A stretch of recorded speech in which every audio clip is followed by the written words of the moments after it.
ఉన్నాడు. పరిపూర్ణమై సంపూర్ణమైన మానవత యేసునందు ప్రత్యక్షమైంది. లూకాసు వార్త 2:8 నుండి. ఆ దేశములో కొందరు గొర్రెల కాపరులు పొలములో ఉండి రాత్రివేళ తమ మందను కాచుకుంటూ ఉండగా ప్రభువు దూత వారి వద్దకు వచ్చి నిలిచాడు. ప్రభువు మహిమ వారి చుట్టూ ప్రకాశించినందున వారు మిక్కిలి భయపడ్డారు. అయితే ఆ దూత అన్నాడు, భయపడకండి, ఇదిగో ప్రజలందరికీ కలుగబోయే మహాసంతోషకరమైన సువర్తమానము నేను మీకు తెలియచేస్తున్నాను. దావీదు పట్టణమందు నేడు రక్షకుడు మీ కొరకు పుట్టి ఉన్నాడు. ఈయన ప్రభువైన క్రీస్తు. దానికిదే ఆనవాలు. ఒక శిశువు పొత్తిగుడ్డలతో చుట్టబడి ఒక తొట్టిలో పండుకొని ఉండడం మీరు చూస్తారు. వెంటనే పరలోక సైన్య సమూహము ఆ దూతతో కూడా ఉండి దేవుణ్ణి స్తోత్రము చేస్తూ పాడారు.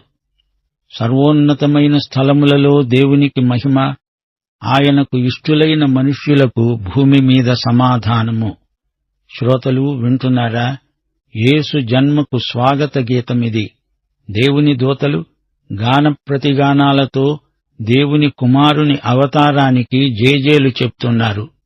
ఇంతకు యేసు పుట్టిన తేదీ ఏది అని మీలో ప్రశ్న తలెత్తింది గదూ? తేదీ ముఖ్యమా? ఆ తేదీన పుట్టిన వ్యక్తి ముఖ్యమా? చెప్పండి. మనం ఆరాధించేది యేసునా, ఆయన పుట్టిన తేదీనా? బైబిలు తేదీల రికార్డు పుస్తకం కాదు, ఇది యేసు పుస్తకం. ఆయన పుట్టాడు. పుట్టిన ఆయన మనకు ముఖ్యం, అవునా? ఆయన పుట్టాడు, మనందరి పాపాల నిమిత్తమై శిలువ మీద చనిపోయాడు. మొదటిసారి ఆయన ఒక శిశువుగా అవతరించి వచ్చాడు, కాని రెండోసారి అలా రాడు. రాజులకు రాజుగా, ప్రభువులకు ప్రభువుగా, వైభవంతో, మహా ఆర్భాటంగా వస్తాడు. శ్రోతలు వింటున్నారా?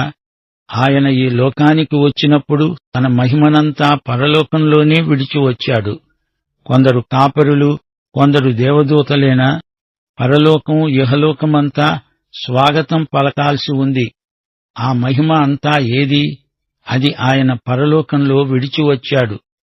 పన్నులు వసూలు చేయడం కాదు, జనాభా లెక్కలు రాయించటం కాదు. కైసరు ఔగుస్తు తన బలగమంతటితో వచ్చి యేసు పాదాల మ్రోల సాష్టాంగపడాల్సిన సంఘటన అది. కాని ఆ మహిమ అంతా ఏది? దాన్ని యేసు పరలోకంలో విడిచి వచ్చాడు. ఆయన తన మహిమను విడిచి వచ్చాడు నిజమే, కాని ఆయన దేవత్వం ఆయనను విడువదు, ఆయన విడువలేదు. తెలిసిందా? ఆయన అక్కడ ఉన్నా ఇక్కడ ఉన్నా దేవుడే.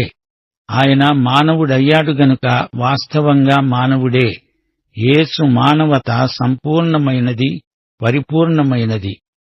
ప్రభువు దూత మాట్లాడుతూ ఉంటే దేవుని మహిమ వారి చుట్టూ ప్రకాశించింది. దేవుని కుమారుని జన్మలోని మానవతా లక్షణాలను లూకా వర్ణిస్తున్నాడు. శిశువు, పొత్తిగుడ్డలు, పశుల తొట్టి, ఇవన్నీ యేసు మానవతకు ఆనవాళ్లు. మానవుల బలహీనతలన్నీ ఆయన అనుభవించినవాడు, ఎరిగినవాడు. దేవదూతల పాట ఎంతో శ్రావ్యమైనది. దేవునికి ఇష్టులైన ప్రజలకు భూమి మీద సమాధానం. ఇది ఆ పాటలోని మాట, మాటలోని సందేశం. సార్వత్రికమైన, సార్వజనీనమైన శుభ సందేశం. దేవునికి ఎవరు ఇష్టులో, దేవుడు ఎవరికి ఇష్టుడో వారికే భూమి మీద సమాధానం. యెషయా గ్రంథం 48:22 ఏమంటోంది? దుష్టులకు నెమ్మది ఉండదని యెహోవా సెలవిస్తున్నాడు. రోమాపత్రిక 5:1 విశ్వాసమూలమున మనము నీతిమంతులముగా తీర్చబడి మన ప్రభువైన యేసుక్రీస్తు ద్వారా ఆయనతో సమాధానము కలిగి ఉందాము. విశ్వాసము ద్వారా నీతిమంతులెవరో వారికి మాత్రమే సమాధానం. సమాధానకర్త అయిన అధిపతిగా ఆయన రెండోసారి రాబోతున్నాడు. అప్పుడు సమస్త పాపమును, అవినీతిని ఆయన తొలగిస్తాడు. ఆయన వచ్చే వరకు భూమి మీద పూర్ణ శాంతి ఉండదు. ఇప్పుడైతే దేవునికి ఇష్టులైన వారికి మాత్రమే భూమి మీద శాంతి, సమాధానం. దేవునికి స్తోత్రం. లూకాసు వార్త 2:15 నుండి. ఆ దూతలు తమ యొద్ద నుండి పరలోకానికి వెళ్లిన తరువాత ఆ గొర్రెల కాపరులు ఒకనితో ఒకరు చెప్పుకున్నారు, జరిగిన ఈ కార్యమును ప్రభువు మనకు తెలియజేయించి ఉన్నాడు. మనము బేత్లెహేము వరకు వెళ్లి చూతాము రండి. వారు త్వరగా వెళ్లి మరియను యోసేపును తొట్టిలో పండుకొని ఉన్న శిశువును చూచారు. వారు చూచి ఈ శిశువును గూర్చి తమతో చెప్పబడిన మాటలు ప్రచురము చేశారు. గొర్రెల కాపరులు తమతో చెప్పిన సంగతులను గూర్చి విన్న వారందరూ మిక్కిలి ఆశ్చర్యపడ్డారు.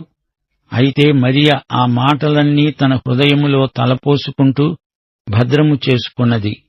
అంతటా ఆ గొర్రెల కాపరులు తమతో చెప్పబడినట్లుగా తాము విన్నవాటిని కన్నవాటినన్నిటిని గూర్చి దేవుణ్ణి మహిమపరుస్తూ స్తోత్రము చేస్తూ తిరిగి వెళ్లారు.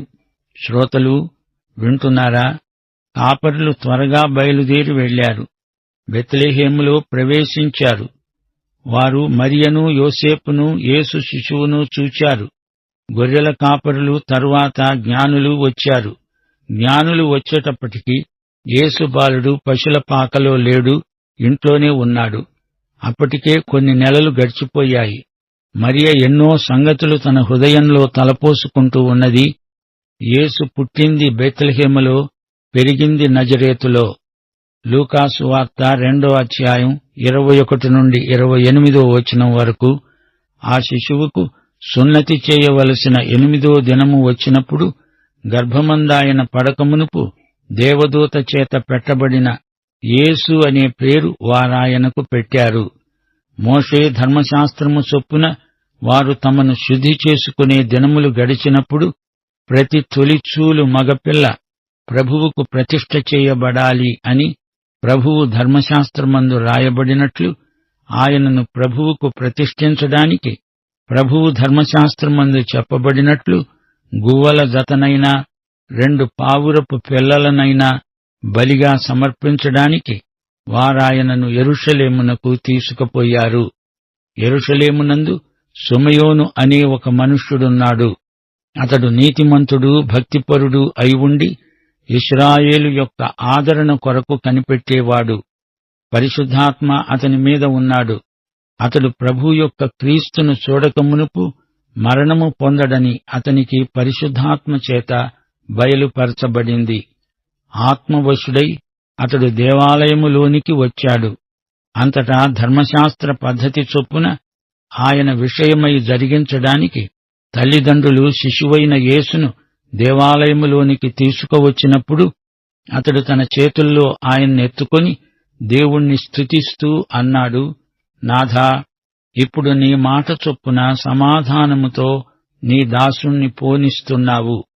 అన్యజనులకు నిన్ను బయలుపరచడానికి వెలుగుగాను, నీ ప్రజలైన ఇశ్రాయేలుకు మహిమగాను, నీవు సకల ప్రజల ఎదుట సిద్ధపరచిన నీ రక్షణను నేను కన్నులారా చూచాను.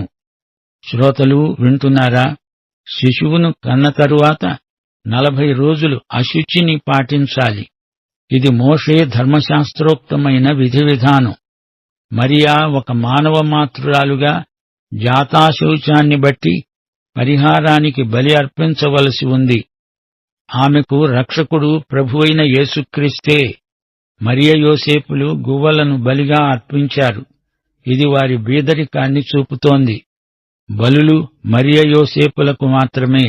యేసు శిశువుకు బలి ఇవ్వాల్సిన పని లేదు. ఆయనే పాప విమోచకుడు, రక్షకుడు, ప్రభువు. యేసు ఎన్నడూ బలి అర్పించలేదు. ఆయనే సర్వమానవాళి కోసం శిలువపై బలి అయిపోయాడు. దేవాలయంలో ఏమి జరిగిందో లూకా రాస్తున్నాడు. అతడు సిమెయోను, వృద్ధ ప్రవక్త. అతడు పరిశుద్ధాత్మచేత నింపబడిన క్రిస్మస్ ప్రవక్త. యేసు బాలుణ్ణి దేవాలయానికి తెచ్చినప్పుడు సిమెయోను అక్కడే ఉన్నాడు. మోషే ధర్మశాస్త్రమునిచ్చిందెవరు? యేసే. ఆయన మన కోసం ధర్మశాస్త్రానికి లోబడిన వాడయ్యాడు. నీవు దేవుని రక్షణను చూస్తావు అని దేవుడే సిమెయోనుకు వాగ్దానం చేశాడు. ఇంతకు సిమెయోను ఏమి చూచాడు? ఒక చిన్న శిశువును చూచాడు. రక్షణ అంటే రక్షకుడు. నీవేదో చేయబట్టి నీకు రక్షణ దొరకదు. రక్షకుణ్ణి అంగీకరించబట్టి రక్షణ దొరుకుతుంది. ఆయనను స్వీకరిస్తే రక్షణ, తిరస్కరిస్తే శిక్ష. ఈ వ్యక్తితో నీవు ఏర్పరచుకున్న సంబంధమే, సహవాసమే రక్షణ అనబడుతుంది. ఈ సత్యాన్ని మా శ్రోతలు గ్రహించాలి. సిమెయోను ఒక మంచి పాట పాడాడు. ఇది ఎంతో భావగర్భితమైన పాట. లోకరక్షకుడుగా యేసును ఆత్మనేత్రాలతో చూస్తున్నాడు. భౌగోళికంగా అతడున్నది ఒక మూల స్థలం. అయినా అతని ఆత్మదృష్టి భూదిగంతాల వరకు ప్రసరించింది. యోసేపు, ఆయన తల్లి ఆనందించారు. యేసు తండ్రి దేవుడే యోసేపు కాడు.